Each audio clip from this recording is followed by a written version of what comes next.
अस्सलाम वालेकुम स्टूडेंट्स, आज की इस वीडियो में हम स्टार्ट करेंगे क्वेश्चन 1 का फोर्थ पार्ट। तो स्टार्ट करते हैं सॉल्व करना। तो जी बेटा, क्वेश्चन 1 का फोर्थ पार्ट आपके पास सामने यहाँ पे लिखा हुआ है, ठीक है। आपके पास बुक होगी, आप वहाँ से उसको देख सकते हैं। और यहाँ पे देखें तो आपके पास है 81 रेज़ पावर n, ठीक है। उसके साथ यहाँ पे मल्टीप्लाई हो रहा है 3 rays power 5 minus 3 rays power 4n minus 1 into 243 over 9 rays power 2n into 3 rays power 3।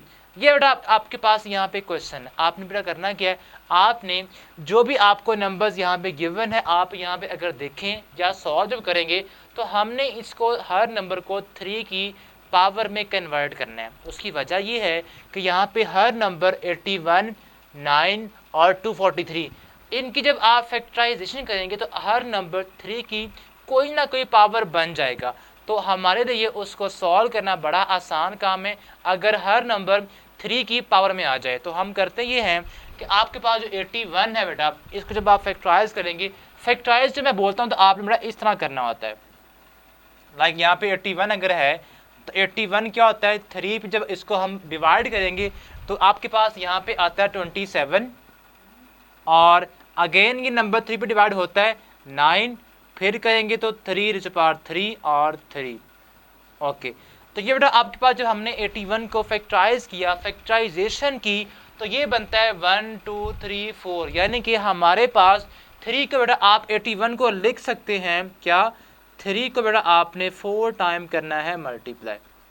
या इसको एक और लिखने का वे ये भी है कि आप इसको लिख लें 3 रेज़ पावर 4। ये आपके पास 81 की ये पावर फॉर्म हमने लिख ली है, ठीक है। अब हम कहेंगे क्या, 81 की जगह यहाँ पे हमने लिखना है 3 रेज़ पावर 4। तो हम सिंपल यहाँ पे लिखेंगे 3 रेज़ पावर 4, और इसकी जो बाहर पावर है वो क्या हमारे पास, वो बेटा n है। ओके, अब इसके बाद ये ऑलरेडी आपके पास 3 की पावर 3 बेस में है, ठीक है। तो ये आपके पास सिंपल 3 रेज़ पावर 5 वैसे का वैसे ही आ जाएगा। यहाँ पे भी आपके पास जो नंबर है वो 3 ही उसकी बेस है, तो 4n माइनस 1। और यहाँ बेटा आपके पास जो आपका 243 होता है, हमने पहले भी इसको फर्स्ट क्वेश्चन में भी फैक्टराइज किया था, ये बेटा होता है 3 रेज़ पावर 5। यानी कि आप 81 को मज़ीद अगर आप 3 से मल्टीप्लाई कर दें तो ये बनता है 243, यानी कि 3 रेज़ पावर 5 आपके पास क्या बनता है, 243 की फैक्टराइजेशन। ओके, ये हमने कर लिया। अब 9 रह गया है। 9 तो बेटा आपको पता है, किसको नहीं पता, सबको पता होता है। 9 होता है 3 का स्क्वायर, और बाहर पावर क्या उसकी 2n, तो वो आपकी ब्रैकेट में आपने वैसे ही लिख देनी है। और यहाँ पे इसके साथ मल्टीप्लाई हो रहा है 3 रेज़ पावर 3 बेटा। अब बेटा आपने एक चीज़ का ख़ास ख्याल रखना है कि जो आपकी जो बेसिस हैं, फर्स्ट थिंग तो आपने ब्रैकेट्स ऑफ करनी है। आपने ये जो ब्रैकेट्स हैं 4 इंटू n, ये आपने सेपरेट कर देना है इसके साथ, यानी कि इनको आपने मल्टीप्लाई कर देना है। इसके बाद ये आपकी पावर 2 जो है, इसको आपने इस 2n से करना है मल्टीप्लाई। ओके, इसके बाद और कोई ब्रैकेट नहीं है, हम पहले ये काम कर लेते हैं। तो ये आपके पास बनेगा 3 rays power 4n into 3 rays power 5, okay, minus 3 rays power 4n minus 1, और यहाँ पे आपके पास है 3 रेज़ पावर 5 बेटा। ना यहाँ से आपने बेटा करना ये है कि 3 रेज़ पावर 2 टू ज़ा 4n अलग हो जाएगा सेपरेट, ठीक है, इस फॉर्म में लिख लेंगे, और यहाँ पे 3 रेज़ पावर 3 आपका अलग हो जाएगा। अब बेटा आपने ये देखें, आपके पास जो 3 है, आपके पास जो पावर n है, सपोज हम बात करें पावर n की, जहाँ जहाँ भी है, आप देखें यहाँ भी 4n है, यहाँ भी 4n है, और यहाँ भी 4n है। यहाँ पे 3 rays power 4n separate form में है, यहाँ भी सेपरेट फॉर्म में, बट यहाँ पे देखें 3 रेज़ पावर 4n माइनस 1 है। तो बेटा आपने यहाँ पे लगाना है power rule, laws of exponents. आपने करना ये है कि जो आपकी 4n पावर है ये आपने सेपरेट कर देनी है, और 3 की पावर माइनस 1 बेटा आपने इसको सेपरेट कर देना है। तो हम करेंगे क्या, ये आपके पास बनेगा 3 rays power 4n into 3 rays power 5, ठीक है, माइनस 3 रेज़ पावर 4n बेटा आपने पावर अलग कर देनी है, और फिर आपने मल्टीप्लाई करना है बेस को अलग से 3 रेज़ पावर माइनस 1। आपके पास था ये 4n-1 आपने दोनों पावर्स को अलग अलग बेस उसी में ही कन्वर्ट कर दिया, लिख दिया, ठीक है। और यहाँ आपके पास क्या है 3^5। ओके, अब नीचे आपके पास आएगा बेटा 3^4n इंटू 3^3, ठीक है, ये मल्टीप्लाई का साइन है।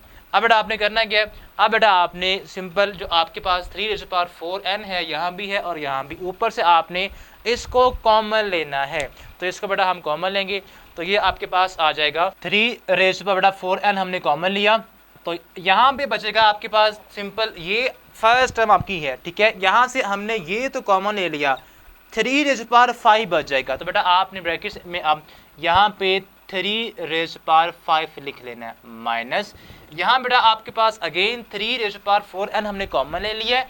अब 3^-1 और 3^5 आपके पास जो है ये बच जाएगा, माइनस 3^-1 एंड 3^5 ब्रैकेट क्लोज, और ओवर आपके पास है 3^4n और यहाँ पे है 3^3। ओके, अब ये देखें यहाँ पे 3^4n और यहाँ भी 3^4n है, तो बेटा आपने इसको कैंसिल कर देना है, ठीक है। कैंसिल तभी होगा जब एक नंबर ऊपर से कॉमन आ जाए, ठीक है, तब उसको आप कट कर सकते हैं, अदरवाइज नहीं। ये हमने कॉमन लिया है तो इसको बेटा आपने इसके साथ कर देना है कैंसिल आउट। तो ये आपके पास जो रिमेनिंग आपके पास बच गया है, जस्ट अब आपने इसको सॉल्व करना है, ठीक है। अब n हमारे पास बिल्कुल नहीं है, वो कट हो चुका है। ये आपके पास जो रिमाइंडर इसका है, जो रिमेनिंग फॉर्म है, यहाँ पे है 3^5 माइनस, यहाँ बेटा आपके बेस सेम है तो पावर्स को आप ऐड कर दें, -1 + 5 हो जाएगा। और यहाँ पे बेटा 3^3 आपका अलग हो जाएगा, डिवाइड हो जाएगा, ठीक है, नीचे।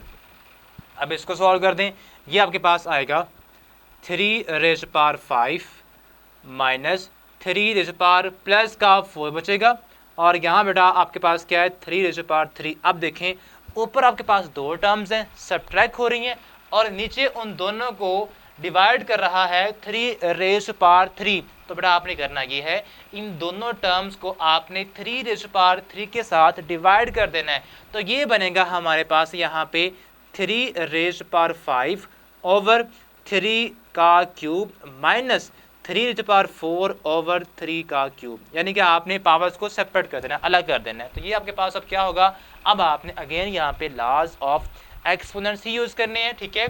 आपने करना ये है, बेस सेम है और डिवाइड हो रही हैं, तो हमने देखा ये था, लर्न ये किया था कि जो बड़ी पावर होगी अगर बेस सेम हो और वो फ्रैक्शन में हो, बेस सेम हो और फ्रैक्शन में हो, तो जो बड़ी पावर है उसकी तरफ बेटा आपने छोटी वाली को मूव करना है और उसका साइन चेंज कर देना है, ठीक है। तो ये होगा क्या, ये बेटा आपके पास बनेगा 3^, सिंपल, यहाँ पे 5 है, तो बेटा 5 में से आपने ये जो नीचे वाली पावर 3 की है इसको आपने सेपरेट करके यहाँ पे सब्ट्रैक्ट कर देना है, इस तरह से पावर को पावर से सब्ट्रैक्ट कर देना है। सेम आपने काम यहाँ पे करना है बेटा, माइनस 3^4 बताएं क्या आएगा, माइनस का 3 आएगा बेटा। ओके, अब आप इसको सॉल्व कर लें, 3^5 माइनस 3 क्या होता है बेटा, ये आएगा 3 का स्क्वायर माइनस 3 सिंपल आएगा। अब 3 का स्क्वायर 9 होता है, तो हम यहाँ पे लिखेंगे 9 माइनस 3 = 6। ये बेटा आपका फाइनल इस क्वेश्चन का आंसर है। क्वेश्चन काफ़ी बड़ा था लेकिन आंसर क्या है, आंसर बेटा उसका क्या आ गया, 6 आ गया। तो ये बेटा आपका क्वेश्चन बहुत आसान है, मुश्किल नहीं है, जस्ट आपने लॉज ऑफ एक्सपोनेंट्स को बड़े ध्यान से यूज़ करना है और इसका आंसर निकालना है। अब हम नेक्स्ट वीडियो में क्वेश्चन नंबर 2 जो कि आपका बहुत ही अहम लॉन्ग क्वेश्चन है उसको सॉल्व करेंगे। तब तक के लिए अल्लाह हाफिज़।